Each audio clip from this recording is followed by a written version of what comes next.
मैं इस्लाम खान, नमस्कार, आदाब। राष्ट्रव्यापी जनता पार्टी ने अपना कार्यालय रामनगर मंडोली रोड पर खोला है, जिसका उद्घाटन राष्ट्रीय अध्यक्ष डॉक्टर जोगी वीरेंद्र नाथ जी ने रिबन काट कर किया। साथ में अनिल कुमार जी और डॉक्टर संजीव कुमार जी मौजूद रहे। इसके अलावा और भी बहुत सारे पदाधिकारी और कार्यकर्ता मौजूद रहे। डॉक्टर जोगी वीरेंद्र नाथ जी ने कहा कि उनकी पार्टी चुनाव में बड़े ज़ोर शोर से आगामी चुनाव में आ रही है, जो दिल्ली का 2025 में चुनाव होने वाला है विधानसभा में, और उन्होंने कहा कि वो सीटें भी जीत कर ला रही है। उन्होंने कहा कि उनकी विचारधारा और पार्टियों से राजधानी वासियों को, दिल्ली वासियों को हर हर महादेव। जैसा कि आप सब देख पा रहे हैं कि दिल्ली के अंदर भ्रष्टाचार चरम सीमा पार कर चुका है। जो केजरीवाल जी हैं, उन्होंने जब सरकार बनाई थी या सरकार में आए थे तो उनका नारा था कि भ्रष्टाचार मुक्त दिल्ली होगी। लेकिन आप बताइए, इन 15 सालों में केजरीवाल ने जो भ्रष्टाचार किया है, कहीं आपको लग रहा है कि भ्रष्टाचार दिल्ली है? कहीं आपको दिख रहा है कि दिल्ली में भ्रष्टाचार नहीं हो रहा है? ऐसा कोई सरकारी दफ्तर नहीं है या कोई भी जगह ऐसी बची नहीं है जहां पर भ्रष्टाचार नहीं हुआ हो, जहां पे नहीं हो रहा। दूसरी चीज़ आप देख रहे हैं कि पूरी दिल्ली जो है ना, गंदगी से गंदी पड़ी है। जिधर भी जाओगे चारों तरफ आपको कचरे के ढेर मिलेंगे। जब आपकी सरकार नगर निगम में है, एमसीडी में आपकी सरकार है, दिल्ली में आपकी सरकार है, उसके बाद में भी आप किस चीज़ का इंतज़ार कर रहे हो? आप देख रहे हो हमारी गौ माता जगह जगह कचरे के ढेर पे आपको मिलेगी। सरकार सो रही है बिल्कुल। और केजरीवाल जी तो कहते हैं कि यार जी काम नहीं करने देते हम। भाई देखिए, केजरीवाल भी कुछ भी कहें, लेकिन काम अगर होगा तो जनता को भी तो दिखेगा, आपको और हमको तो दिखेगा। आप सब तो हमारे मीडिया वाले भाई हैं, आपको तो सारी दिल्ली का पता है कि दिल्ली में किस तरीके से चारों तरफ कचरा, बड़े बड़े कूड़े के ढेर। जब बीजेपी की सरकार थी एमसीडी में, तो ये लोग बीजेपी में प्रत्यारोपण करते थे कि भैया भारतीय जनता पार्टी की सरकार है, इसलिए कूड़े के बड़े बड़े ढेर हैं। लेकिन अब तो आपकी सरकार है पूरी दिल्ली में, चौतरफा उन्हीं का राज है। उसके बाद में भी ना कूड़े के ढेर खत्म हो रहे हैं, ना कूड़ा खत्म हो रहा है, ना भ्रष्टाचार खत्म हो रहा है। इन्हीं सब मुद्दों को देखते हुए राष्ट्रव्यापी जनता पार्टी मैदान में आई है और दिल्ली 2025 का जो चुनाव होगा, उसमें हम 70 की 70 सीटों पर हमारे उम्मीदवार उतारेंगे। और दिल्ली की जनता से हाथ जोड़कर निवेदन है कि इन भ्रष्टाचारियों को भगाएं और दिल्ली में एक नई सरकार का उदय करें। और हम पूरी ईमानदारी के साथ में दिल्ली की जनता के लिए काम करेंगे, दिल्ली की भलाई के लिए काम करेंगे।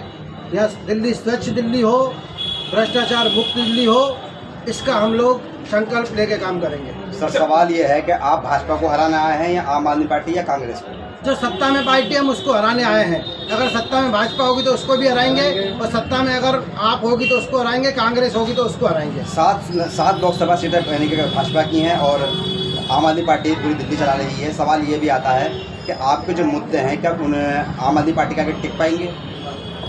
अरे हम तो सबके सामने टिकेंगे साहब। हमारे मुद्दे हैं ना, सिर्फ जनता के लिए हैं। हम जनता की भलाई के लिए काम करेंगे, हम पैसा कमाने नहीं आए हैं दिल्ली में। तो बेसिक आपका जो उद्देश्य है पार्टी बनाना, इसके उद्देश्य क्या, मतलब जनता के बीच में क्या आप देना चाहते हैं कि ताकि जो जनता को नहीं मिल रहा, उद्देश्य क्या आपकी पार्टी? हमारा उद्देश्य यही है कि स्वच्छ दिल्ली हो। ये जो आप देख रहे हो, जब इनको पता है कि पिछले कई सालों से हमारी दिल्ली में जो है ये दूषित हवा आ रही है, जहरीली हवा आ रही है, तो 15 साल से केजरीवाल क्या सो रहा है? 15 सालों में कोई इंतजाम नहीं किया। अभी आपने देखा होगा, बारिश गई थी, बारिश में पूरी दिल्ली में जगह जगह पानी भर गया। कई बच्चे, कई महिलाएं, कई बुजुर्ग उसमें मारे गए। तो ऐसी आपदाएं क्यों आ रही है, सबको बता दिया जाएगा। दिल्ली वासियों के लिए क्या संदेश देना चाहते हैं आप? दिल्ली वासियों के लिए यही संदेश है कि आपने आपको वोट दिया, कांग्रेस को भी दिया, बीजेपी को भी दिया, अब हमें भी एक बार मौका दीजिए। अगर आप हमको मौका देके, एक बार मौका देके देखिए बस। Thank you. फिर आके ही झूठ बोलने वाले हैं ये इनकी तरह गोल गोल घुमाने वाले हैं, क्योंकि जब तक आप हमको मौका नहीं दोगे आपको पता कैसे चलेगा। ठीक है सर। नज़दीक विधानसभा के आप आए हैं, विधानसभा चुनाव के नज़दीक आए हैं, अब से पहले कितने आंदोलन आपने दिल्ली में किए हैं इन सभी मुद्दों को लेकर? देखिए, इतने दिन से तो हमको पता ही नहीं था, और जब आज हमको पता चला है कि दिल्ली के अंदर तो भ्रष्टाचार और कांग्रेस बीजेपी आप पार्टी आपस में लड़ रही है और हमारी जो दिल्ली की जनता है उसकी कोई परवाह नहीं कर रहा है। ये लोग आपस में एक दूसरे पे प्रत्यारोपण कर रहे हैं, लेकिन इनको जनता के बारे में कुछ नहीं सोचना है। हम जनता के बारे में सोचने के लिए आए हैं। इससे पहले भी हमने कई आंदोलन किए हैं और हम जब तक जिंदा हैं हम लोग आंदोलन करते रहेंगे, लड़ते रहेंगे। अब हमने मन बनाया है कि हम 70 की 70 सीटों पे, विधानसभा की सीटों पे दिल्ली में चुनाव लड़ेंगे, हमारे लोगों को लड़ाएंगे और हमारी सरकार बनाएंगे। जब हमारी सरकार होगी तो हम दिल्ली की भलाई के लिए काम सर, एक सवाल मेरा ये है सर, पार्टी की विचारधारा और एजेंडे क्या होंगे आपके? हमारी विचारधारा और एजेंडे अभी तैयार हो रहे हैं, जैसे तैयार होंगे आप विचारधारा। सर फिर भी एक सवाल ये है कि जिस तरह दिल्ली 70 सीटें हैं, यहाँ पर सेकुलर नारे ज़्यादा रहते हैं, चाहे भाजपा भी क्यों ना हो, वो सेकुलर मुद्दों को ज़्यादा यानी कि रखती है। यूपी वाला हाल यहाँ नहीं है, पर आपके शुरुआती दौर से ऐसा लग रहा है कि भाई आप क्या योगी जी का एजेंडा भी चला सकते हैं दिल्ली के अंदर? देखो, हमारा अपना एक एजेंडा रहेगा और हम सबका साथ सबका विकास। हम लोग यहाँ हिंदू मुसलमान करने नहीं आए हैं, हम लोग तो दिल्ली का भला करने के लिए आए हैं। मुसलमानों को टिकट देंगे सर?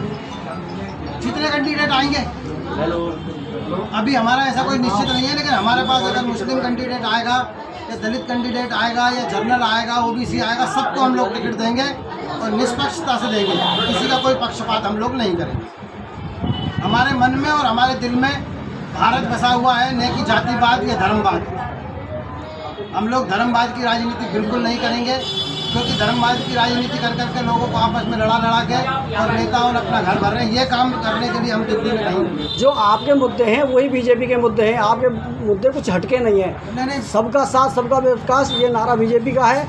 गौ माता पे काम करना वो बीजेपी का काम है। आपके ऐसे क्या खास मुद्दे हैं जो आपको बीजेपी से हटके और जनता आपको वोट देगी? जब हम लोग मार्केट में आएंगे तो आपको मुद्दे भी पता चलेंगे और हमारे बारे में भी चलेगा पता।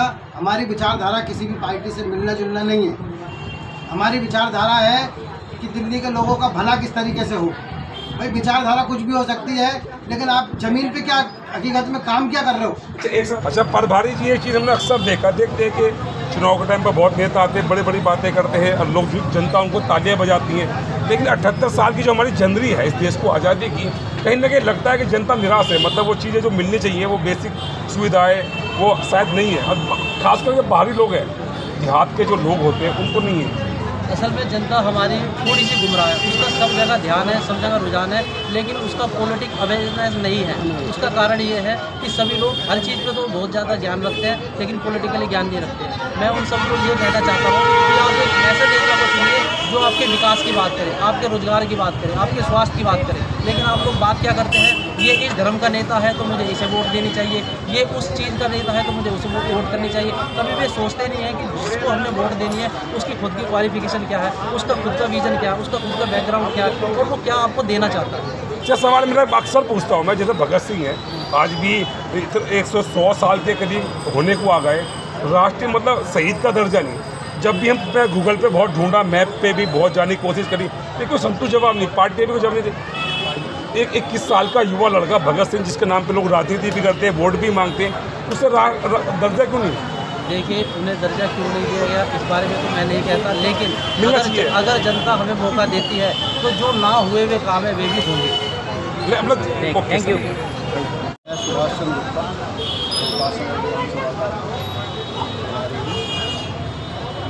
अच्छा, ये जो पार्टी अभी नए पार्टी का गठन हुआ है, इसके मुद्दे तो हमने सुन ही लिए, लेकिन अक्सर पार्टी जो अब तक जितनी पार्टी है, कोई हिंदुत्व की बात करती है, कोई दलितों की बात करती है, कोई सेक्युलर पार्टी है, तो आपकी पार्टी का मुद्दा क्या है सही? मुद्दे तो जी हम अभी बनाएंगे, हम अभी अपने मुद्दे जो है अपने किसी को ओपन नहीं करेंगे। हम किसी जातिवाद के लिए नहीं है, हम सारी जातियों को मिलकर के काम करेंगे।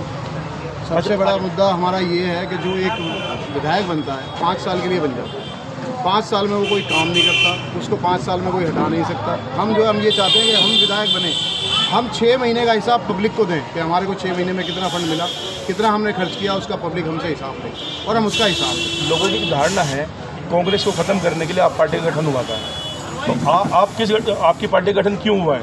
कांग्रेस और आपको ख़त्म करने के लिए, अपनी पार्टी को उदय करने के लिए? किसी भी पार्टी से कोई नहीं, हम भ्रष्टाचार खत्म करना चाहते हैं और हम कुछ नया करना चाहते हैं जिससे कि पब्लिक परेशान है, उसको हम ख़त्म करना चाहते हैं कि पब्लिक परेशान ना हो। Thank you.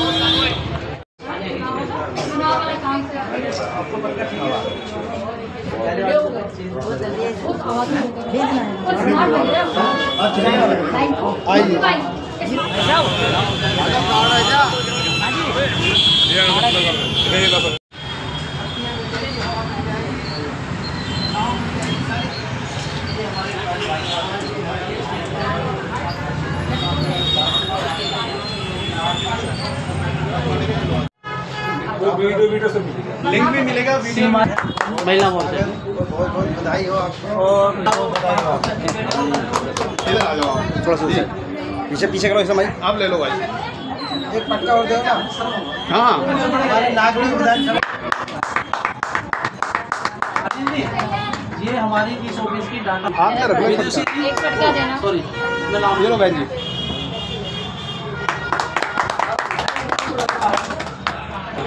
ये हमारे वो हैं हमारे विधानसभा से। नहीं छुपा प्रचार में नवीन सादरा SC देखिएगा, इधर देखिएगा। मैम सामने इधर थोड़ा इधर था। बहुत बहुत बधाई हो आपको। संजीव जी आप भी आ जाओ। थोड़ा सा पीछे सर। नहीं पहले आप। अरे नहीं पहले आप दिल्ली की शान है, ये हमारी दिल्ली की शान है। दिल्ली के प्रभारी हैं हमारे चुनाव के, इन्हीं के माध्यम से पूरे दिल्ली में हम लोग जो है चुनाव लड़ने जा रहे हैं। चुनाव भी लड़ेंगे और जीतेंगे भी और सरकार भी बनाएंगे। बिल्कुल। हर हर महादेव। हमारे राष्ट्रीय महासचिव अनिल जी जिन्होंने पूरी पार्टी का गठन किया है, इन्हीं की सूझबूझ और मेहनत के बलबूते आज हम लोग सब यहाँ एक साथ खड़े हुए हैं। बहुत बहुत स्वागत है। बहुत अमरीश शर्मा जी, महासचिव दिनेश जी का बहुत बहुत स्वागत है।